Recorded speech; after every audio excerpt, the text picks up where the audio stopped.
Welcome to my study centre. আজকে আমি প্রশ্ন বিচিত্রা রায়ো মার্টিন ক্লাস 6-এ ইতিহাসের 5 নম্বর স্কুলটা সলভ করবো। আগের দিন আমি 4 অবধি করে দিয়েছিলাম। তোমরা যদি কেউ না ভিডিও দেখে থাকো তাহলে প্লে লিস্ট থেকে দেখে নিতে পারো, বা আমি ডিসক্রিপশানে লিঙ্ক দেবো, সেখান থেকে দেখে নিতে পারো। তো আজকে শুরু করবো 5 নম্বর স্কুল। প্রথম 4টে প্রশ্ন আছে, 4 নম্বর। প্রথম প্রশ্ন, আদি বৈদিক যুগের প্রধান সম্পদ ছিল, এর অ্যান্সার হবে গবাদি পশু। তারপরে খ্রিস্টপূর্ব 6ষ্ঠ শতকে ভারতীয় উপমহাদেশের মূল রাজনৈতিক কেন্দ্র ছিল, এর অ্যান্সার হবে গাঙ্গেয় উপত্যকা। তারপরের প্রশ্ন, ত্রিপিটক লেখা হয়েছিল, এর অ্যান্সার হবে পালি ভাষা। তারপরে আজীবিক গোষ্ঠীর প্রতিষ্ঠাতা হলো, এর অ্যান্সার হলো ঘোষাল। তারপরে 2-1টি শব্দে উত্তর দাও রয়েছে, এখানে আছে 1 গুণ 8, 8টা প্রশ্ন, 8 নম্বর।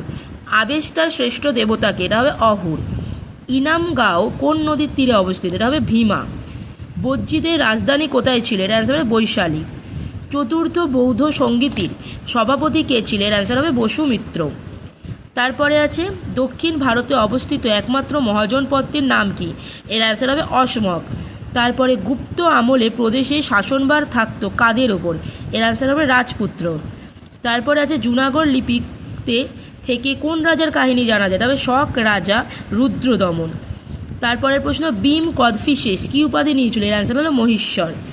তারপর আছে শূন্যস্থান পূরণ, 5টা আছে, 5 নম্বর। ঋগ বৈদিক যুগে লুট করা সম্পত্তি যে প্রতিষ্ঠানের মাধ্যমে ভাগ হতো তা হলো বিদত। যৌন ধর্মের উপদেশবালিকে ড্যাশটি অঙ্গে ভাগ করা হয়, এটা অ্যান্সার হবে 12টি। তারপরের প্রশ্ন, পুষ্যমিত্র শুঙ্গ মৌর্য সম্রাট হন ড্যাশ খ্রিস্টপূর্বাব্দে, এর অ্যান্সার হবে 187। তারপরের প্রশ্ন, দেবানংপিয় উপাধি ধারণ করেন ড্যাশ, এটার অ্যান্সার হবে সম্রাট অশোক। তারপরের প্রশ্ন, প্রাচীন ভারতের বহু প্রচলিত একটি মুদ্রা ছিল, এর অ্যান্সার হলো নিষ্ক। 4 নম্বর, সংক্ষিপ্ত প্রশ্নের উত্তর দাও। 2 গুণ 5, 5টা আছে, 2 নম্বর করে। প্রথম প্রশ্ন, বৈদিক সাহিত্য বলতে কি বোঝো? যদি তোমাদের কাছে সহায়িকা থাকে তাহলে সহায়িকাদের রায়ো মার্টিন সহায়িকাতে পেয়ে যাবে বৈদিক সাহিত্য। বৈদিক সাহিত্য বলতে কি বোঝো, দেখো এখানে খুব সুন্দর করে যে তোমরা স্ক্রিনশট তুলে নিতে পারো, বা খাতায় ভিডিওটা পজ করে লিখেও নিতে পারো, ঠিক আছে? এবার আমরা পরের প্রশ্নে যাই। এলাহাবাদ প্রশস্তি থেকে কি জানা যায়? যেহেতু এটা 2 নম্বর আছে তাই এই পুরো টিকাটাই লিখতে হবে 92 পাতার। পরের প্রশ্ন, জৈন ধর্মের ত্রিরত্ন কি? এটাও তুমি তোমার বইতে 74 নম্বর পাতায় পেয়ে যাবে।